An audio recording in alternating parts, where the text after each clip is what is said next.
আসসালামু আলাইকুম প্রিয় শিক্ষার্থীরা, কেমন আছো? আশা করি নিশ্চয়ই ভালো আছো। তাহলে আসো আজকে ক্লাস শুরু করা যাক।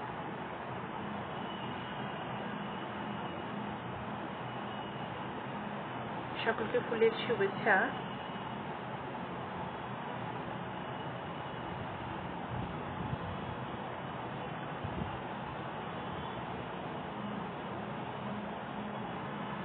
আমি ফারহানা তাসমিন, প্রভাষক মনোবিজ্ঞান, আব্দুল্লাহ বিশ্ববিদ্যালয় কলেজ, তেলিহাটি, শ্রীপুর, গাজীপুর।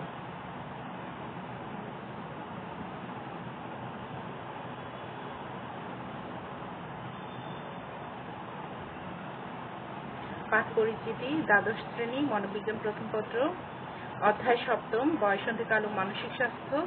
আজকে পাঠ মানসিক স্বাস্থ্য।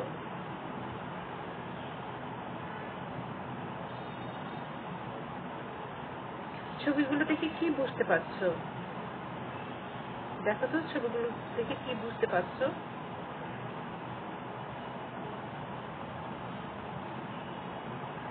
নিশ্চয়ই তোমরা বুঝতে পারছো, বা বলতে যদি সামনাসামনি হতো যে এদেরকে অনেক, মেয়েটাকে, পুরুষটাকে বা এই বৃদ্ধ লোকগুলিকে অনেক খুশি দেখাচ্ছে, বা ওদেরকে অনেক স্বাধীন দেখাচ্ছে, বা ওদেরকে অনেক আত্মীয় নির্ভরশীল মনে হচ্ছে, ঠিক না? এটা কি তোমাদের মনে হচ্ছে? সবাইকে খুব সুখী মনে হচ্ছে এবং আত্মনির্ভরশীল মনে হচ্ছে তারা খুব উপভোগ করতেছে, খুব এনজয় করতেছে, নাকি? আচ্ছা বলতো, যিনি জীবনকে অর্থপূর্ণ এবং উপভোগ্য মনে করেন, যিনি আত্মবিশ্বাসী, বেঁচে থাকার সার্থকতা উপলব্ধি করেন, তাকে কি ধরনের ব্যক্তি বলবো আমরা? মানসিক স্বাস্থ্য সম্পন্ন ব্যক্তি। যারা জীবনকে উপভোগ করতে পারে, উপভোগ্য মনে করে এবং তার আত্মবিশ্বাসী হয় এবং তাদের বেঁচে থাকাটাকে কি মনে করে? সার্থক মনে করে। তারাই হচ্ছে কি মানসিক স্বাস্থ্য সম্পন্ন ব্যক্তি। তাহলে আসো আজকে পাঠ হচ্ছে মেন্টাল হেলথ, মানসিক স্বাস্থ্য।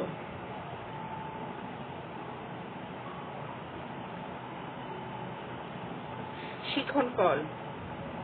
মানসিক স্বাস্থ্য বলতে কি বোঝায় তা বলতে পারবে, মানসিক স্বাস্থ্য আন্দোলন ব্যাখ্যা করতে পারবে, বয়সন্ধিকালে মানসিক স্বাস্থ্যের ওপর প্রভাব বিস্তারকারী উপাদানসমূহ ব্যাখ্যা করতে পারবে, বাংলাদেশে মানসিক স্বাস্থ্যের ঝুঁকিসমূহ বিশ্লেষণ করতে পারবে।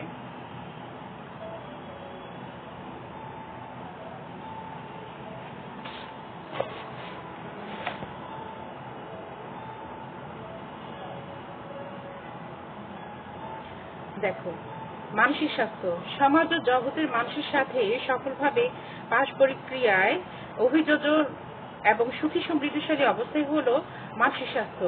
তাহলে কি হতো? সমাজ জগতের মানুষের সাথে যে সফলভাবে একজন আরেকজনের সাথে খাপ খাইয়ে নিতে পারছে এবং নিজেকে সুখী সমৃদ্ধিশালী মনে করছে, বা তার মধ্যে যে সুখী সমৃদ্ধিশালী অবস্থায়, সেটাই হচ্ছে গিয়ে মানসিক স্বাস্থ্য। দেখো, একে অপরের সাথে যখন আমরা কি করতেছি, পারস্পরিক মিথস্ক্রিয়ার মাধ্যমে যখন অভিযোজন করতে পারতেছি এবং সুখী সমৃদ্ধিশীল অবস্থাটাই হলো কি মানসিক স্বাস্থ্য। জেমস সি কোলম্যান কি বলেছেন মানসিক স্বাস্থ্য সম্পর্কে? মানসিক স্বাস্থ্য হলো পৃথিবীর সাথে মানুষের এবং পরস্পরের প্রতি সবচেয়ে কার্যকরী ও সুখী সমন্বয় সাধন। মানে পৃথিবীর সকল মানুষের সাথে যখন পারস্পরিক একজন একজনের সাথে কার্যকরী অভিযোজন করতে পারবে, খাপ খাইয়ে নিতে পারবে এবং সুখী সমৃদ্ধিশালী অবস্থা থাকবে, সুখী সমৃদ্ধিশীল যে সমন্বয় সাধন হবে, সেটাই হচ্ছে গিয়ে মানসিক স্বাস্থ্য। তাহলে কি হচ্ছে? একে অপরের সাথে যখন আমরা সহজে খাপ খাইয়ে নিতে পারতেছি, সুখী সমৃদ্ধিশালী অবস্থা যখন আমাদের মধ্যে বিরাজ করছে, তখন সেটাকে আমরা কি বলবো? মানসিক স্বাস্থ্য। মানসিক স্বাস্থ্য হলো মানসিক রোগের বিপরীত ধারণা। একদম মানসিক রোগের উল্টা পিঠে হচ্ছে গিয়ে মানসিক স্বাস্থ্য। মানসিক স্বাস্থ্যের অধিকারী ব্যক্তি নিজের ক্ষমতা ও সম্ভাবনাকে কি করে? বিকাশের চেষ্টা করে।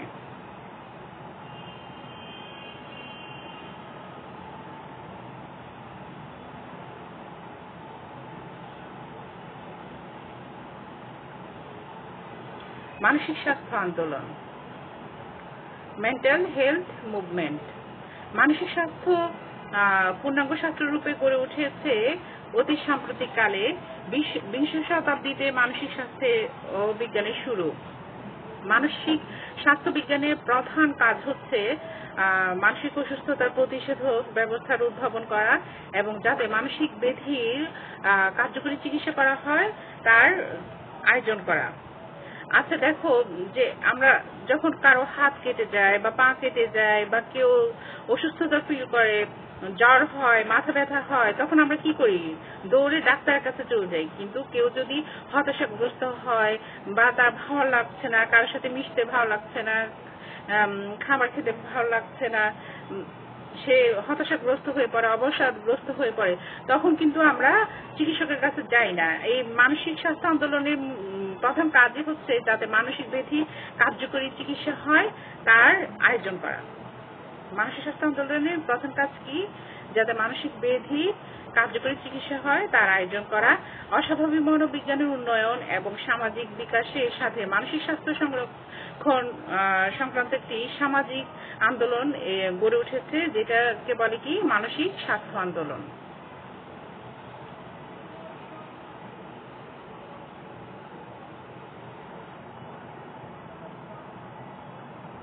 এই দেখো, এই ক্লিফোর্ড বিয়ার্স নামের এক সমাজকর্মী 1908 খ্রিস্টাব্দে তার আত্মজীবনীতে বিভিন্ন মানসিক হাসপাতালের বর্ণনা দেন। তিনি 24 বছর বয়সে কলেজ থেকে যখন কেবল গ্রাজুয়েট হয়ে বেরিয়েছেন তখন তিনি খুব বেশি অবসাদগ্রস্ত হয়ে পড়েন এবং আত্মহত্যার চেষ্টা করেন। তিনি পরবর্তীতে 2 বছরে 3টি মানসিক হাসপাতালে চিকিৎসাধীন ছিলেন। পরবর্তীতে তিনি সম্পূর্ণ নিয়োগ হন। 1908 সালে তিনি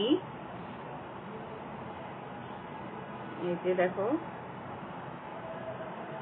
1908 সালে তিনি a mind that found itself নামে একটা আত্মজীবনী প্রকাশ করেন। বইতে তিনি রোগীর দৃষ্টিকোণ থেকে হাসপাতালের অবস্থা বর্ণনা করেন এবং বিভিন্ন মানসিক ব্যাধি সম্পর্কে তার মতামত ব্যক্ত করেন। দেখো, 1908 সালে ক্লিফোর্ড বিয়ার্স আমেরিকার কানেকটিকাটে প্রথম মানসিক স্বাস্থ্য সমিতি গঠন করেন এবং a mind that found itself নামে আত্মজীবনী প্রকাশ করেন। কে? ক্লিফোর্ড বিয়ার্স 1908 সালে।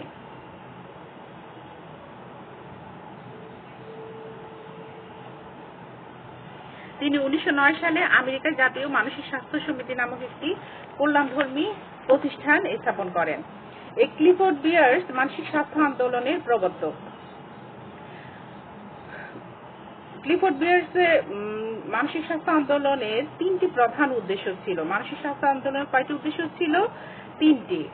1 নম্বর হচ্ছে মানসিক রোগ সম্পর্কে জনসাধারণের যে ভ্রান্ত ধারণার অবসান ঘটানো, মানসিক ব্যাধিতে আক্রান্ত লোকদের প্রতি সমাজের লোকের বিরূপ মনোভাব দূর করা, মানসিক রোগে আক্রান্ত রোগীদের 2 নম্বর হচ্ছে মানসিক রোগে আক্রান্ত রোগীদের সুচিকিৎসার ব্যবস্থা করা এবং তাদের প্রতিরোধমূলক ব্যবস্থা নিশ্চিত করা। আমরা কি করি? মানসিক রোগে আক্রান্ত রোগীদের সুচিকিৎসার ব্যবস্থা বললামই তো, যদি শারীরিক কোনো অসুস্থতা হয় তাহলে আমরা দৌড়ে তার চিকিৎসার ব্যবস্থা করি, কিন্তু মানসিক রোগে আক্রান্ত রোগীদের সুচিকিৎসার ব্যবস্থা এখন অনেকে করে না। এই মানসিক রোগী আক্রান্ত রোগীদের সুচিকিৎসার ব্যবস্থা করার জন্যই এই মানসিক স্বাস্থ্য আন্দোলনটা গড়ে উঠেছে এবং তাদের তারপরে 3 নম্বর হচ্ছে হাসপাতালের পরিবেশ সুষ্ঠু রাখা, রোগীদের জন্য খেলাধুলা ও প্রশিক্ষণের ব্যবস্থা করা, আর রোগীদেরকে যারা দেখাশোনা করবেন তারা যাতে রোগীদের প্রতি সহনশীল হন এবং দক্ষ হন সেদিকে নজর দেওয়া হচ্ছে, এটা হচ্ছে 3 নম্বর উদ্দেশ্য। তাহলে দেখো, ক্লিফোর্ড বিয়ার্স মানসিক স্বাস্থ্য আন্দোলনের 3টি প্রধান উদ্দেশ্য ছিল। এই 3টি উদ্দেশ্যকে বহন করেই উনি এই মানসিক স্বাস্থ্য আন্দোলন গড়ে ওঠে।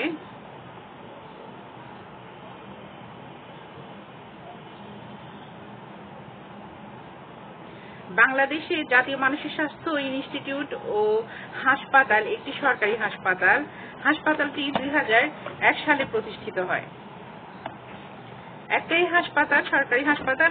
এই হাসপাতালটা 2001 সালে প্রতিষ্ঠিত হয়। এটা ঢাকার শেরেবাংলা নগরে অবস্থিত জাতীয় মানসিক স্বাস্থ্য ইনস্টিটিউট।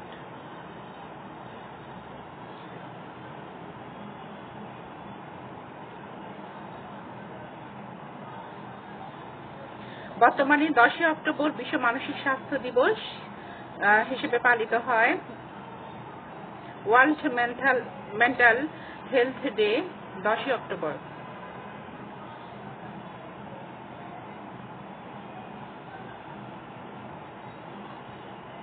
বিশ্ব মানসিক স্বাস্থ্য দিবসে বাংলাদেশে যে পালন করে তার কয়েকটি ছবি।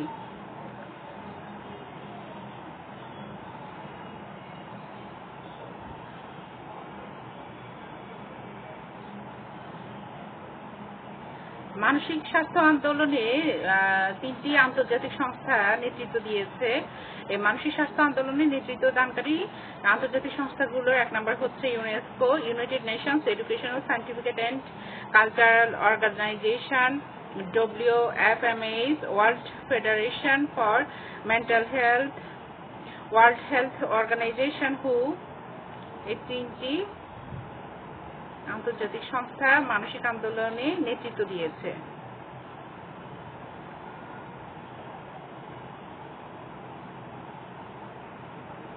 দলীয় কাজ।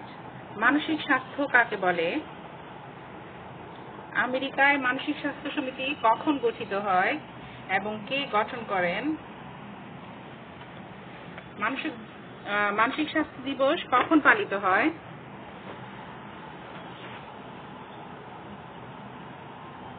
মানসিক স্বাস্থ্য আন্দোলনে নেতৃত্বদানকারী আন্তর্জাতিক সংস্থাগুলো কয়টি এবং কি কি? একটু আগে আমি পড়িয়েছি, তোমরা খাতা লিখে ফেলো। উত্তর খাতা লিখে ফেলো।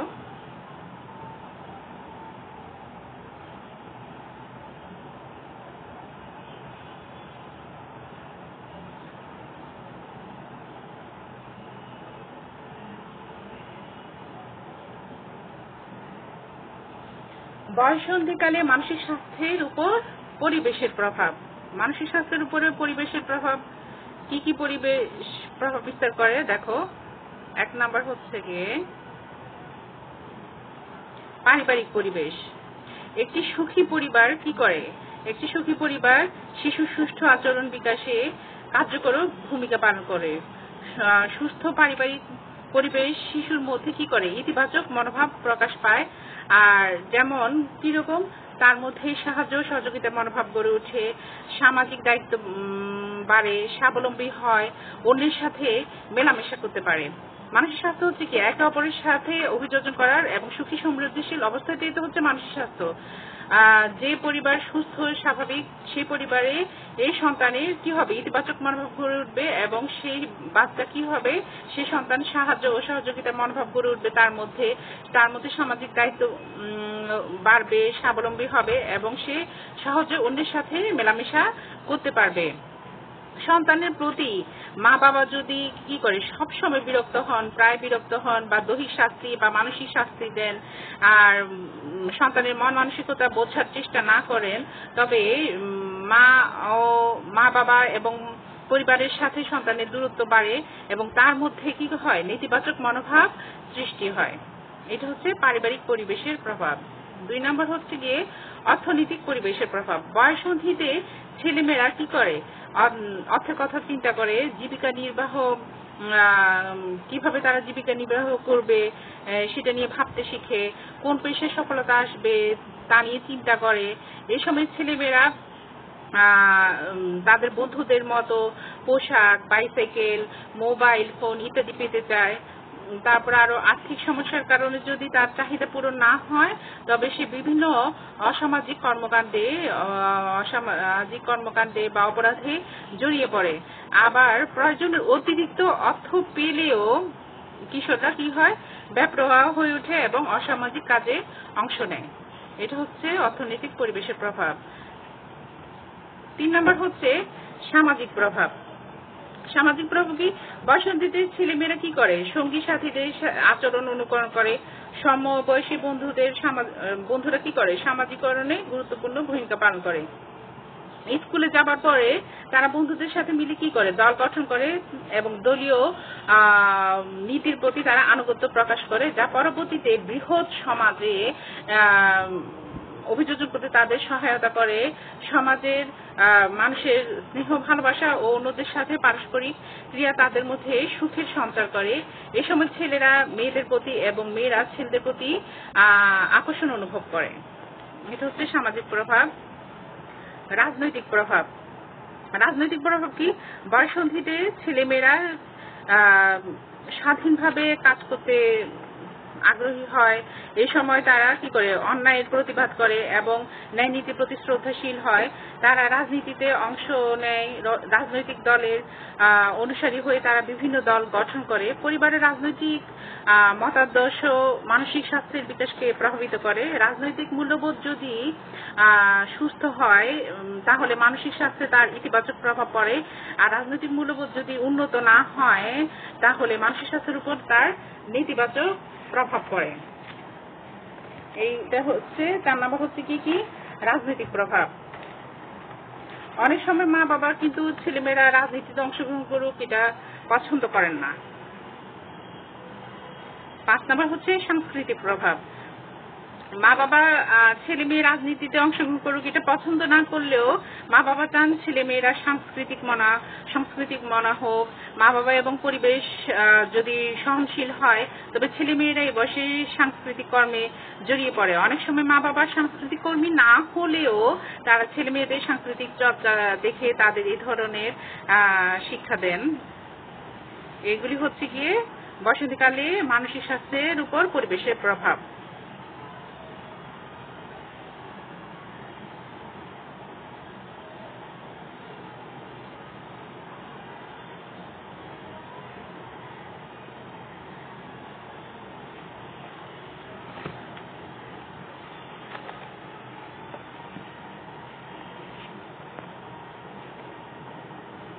এতক্ষণ আমি যা বলেছি বয়সন্ধিকালে মানসিক স্বাস্থ্যের উপর পরিবেশের প্রভাব, এটা জোড়া কাজ ছিল। যদি কলেজে হতো তো তোমরা জোড়ায় 2 জন মিলে এটা লিখে ফেলতে। এখন নিজে নিজে লেখার চেষ্টা করো।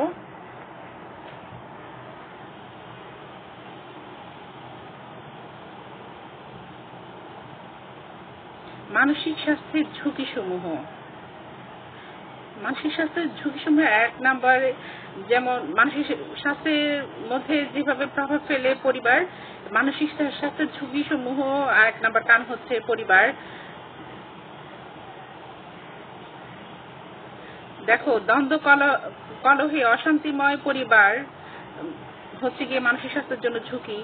পরিবারের অবহেলা ও বর্জনের কারণেও এটাও হচ্ছে মানসিক স্বাস্থ্যের জন্য ঝুঁকি। দ্বন্দ্ব কলহে অশান্তিময় পরিবার ও পরিবারের অবহেলা ও বর্জনের কারণে ছেলে মেয়েদের মধ্যে নেতিবাচক মনোভাব গড়ে ওঠে। বিভিন্ন গবেষণার ফলাফলে দেখা যায় যে ছেলে মেয়েদের প্রতি অবহেলা ও বর্জন আক্রমণাত্মক মনোভাব গড়ে তোলে। আবার অতি রক্ষণশীলতা, সবসময় যদি ছেলে মেয়েকে রক্ষণশীল করে রাখে বাবা মা, তাহলে তাদের অপরিপক্ক ও পরনির্ভরশীল হয়ে ওঠে তারা। অপরাধপ্রবণ কিশোর ও বয়স্কদের জীবনী পর্যালোচনা করে দেখা গিয়েছে যে তাদের অধিকাংশেরই পারিবারিক পরিবেশ ছিল দ্বন্দ্ব কলহে অশান্তিময়। সঙ্গদোষ। কিশোররা খুবই সঙ্গপ্রিয়, তারা একাকী থাকতে পছন্দ করে না, তারা সঙ্গী সাথীদের সাথে আচরণ অনুকরণ করে। এই সঙ্গী সাথীরা যদি ভালো না হয় তবে তারা বিপদগামী হয়ে ওঠে।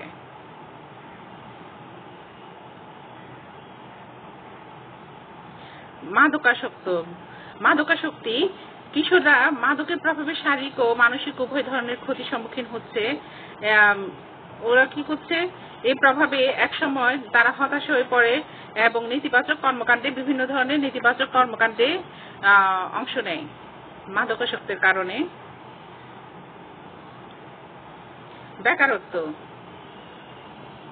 বেকারত্বের কারণে যুবশক্তির অপচয় ঘটে। তাদের কোনো কাজ থাকে না, ফলে তারা হতাশায় এবং হীনমন্যতায় ভুগে এবং অনেক সময় অপরাধে জড়িয়ে পড়ে। নিরক্ষরতা। নিরক্ষরতা মানুষ চোখ থাকতেও অন্ধ। বাংলাদেশে প্রায় 40% মানুষ নিরক্ষর হওয়ায় তাদের মৌলিক ও সামাজিক অধিকারের প্রতি তারা সচেতন নয়। শিক্ষার অভাবে যুবক শ্রেণী চাকরি না পেয়ে একসময় কি হতাশায় ভোগে, ফলে মানসিক বিকাশ তাদের বাধাগ্রস্ত হয়। এগুলো হচ্ছে মানসিক স্বাস্থ্যের ঝুঁকিসমূহ।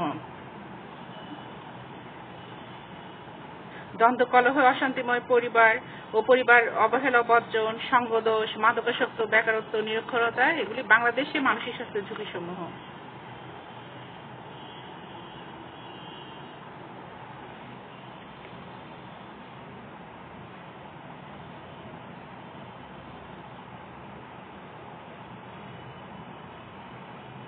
এসব বয়সন্ধিকালে মানসিক স্বাস্থ্যের ঝুঁকিসমূহ ও পিতা মাতার কি করণীয় সে সম্পর্কে একটি ভিডিও দেখুন। সন্তানের বয়সন্ধিকালে পিতামাতার করণীয়।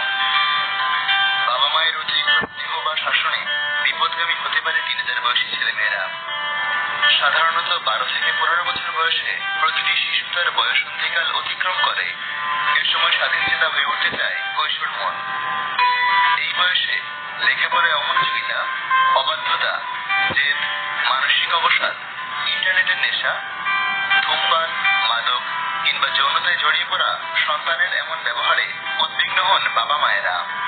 এই সময় মারধর, চেঁচামেচিতে হিতে বিপরীত হয়। বয়সন্ধিকালে ছেলে মেয়েদের শারীরিক মানসিক পরিবর্তন সামলাতে খুঁজে নিন সঠিক পথ। এই সময় সন্তানদের মাঝে নিজস্ব ভাবনা, ধারণা, মতামত তৈরি হয়। তাদের বক্তব্য মন দিয়ে শুনুন। কোনো জিনিস কেনার আগে ছেলে মেয়ের মতামত নিন। অন্যের সঙ্গে সন্তানের তুলনা করবেন না। কোনো কিছু চাইলে আদৌ তার কতটা দরকার তা ভাবুন। আত্মসম্মানে লাগে এমন নেতিবাচক কথা বলবেন না। সন্তানের সামনে দাম্পত্য ঝগড়া করবেন না। সিগারেট, মদ খাবেন না। নিয়মিত শিক্ষকের সঙ্গে যোগাযোগ রেখে সন্তানের লেখাপড়া সম্পর্কে জেনে নিন। কৈশোর মনে শরীর নিয়ে একরাশ প্রশ্ন জাগে, সেগুলো যথাসম্ভব একাডেমিক উত্তর দিন। আশা করি পরামর্শগুলো মেনে চললে আপনার সন্তানের জীবন হবে সুস্থ ও সুন্দর।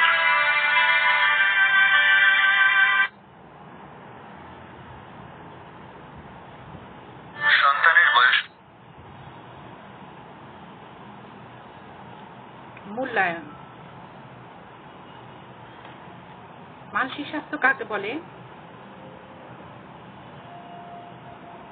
আমেরিকায় মানসিক স্বাস্থ্য সমিতি কখন গঠিত হয় এবং কে গঠন করেন? মানসিক স্বাস্থ্য দিবস কখন পালিত হয়? মানসিক স্বাস্থ্য আন্দোলনে নেতৃত্ব দানকারী আন্তর্জাতিক সংস্থাগুলো কয়টি ও কি কি? মানসিক স্বাস্থ্যের ঝুঁকিসমূহ কি কি? আশা করি উত্তর দিতে পেরেছ।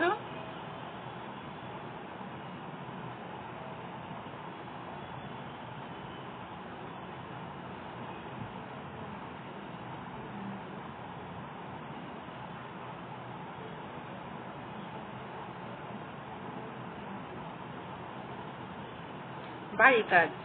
মানসিক স্বাস্থ্য বলতে কি বোঝায়? মানসিক স্বাস্থ্য আন্দোলন ব্যাখ্যা করো। বয়সন্ধিকালে মানসিক স্বাস্থ্যের উপর প্রভাব বিস্তারকারী উপাদানসমূহ ব্যাখ্যা করো। বাংলাদেশে মানসিক স্বাস্থ্যের ঝুঁকিসমূহ বিশ্লেষণ করো। পাঠ্য বইয়ের সাহায্য নিয়ে এবং আমার এই ক্লাস ভিডিওর সাহায্য নিয়ে তোমরা এই উত্তরগুলো লিখে পড়ে ফেলবে। আশা করি তোমরা ভালো করে পড়বে। আর যদি না বুঝতে পারো তাহলে কমেন্ট বক্সে বা মেসেঞ্জারে আমাকে লিখবে, আমি উত্তর দেওয়ার চেষ্টা করব।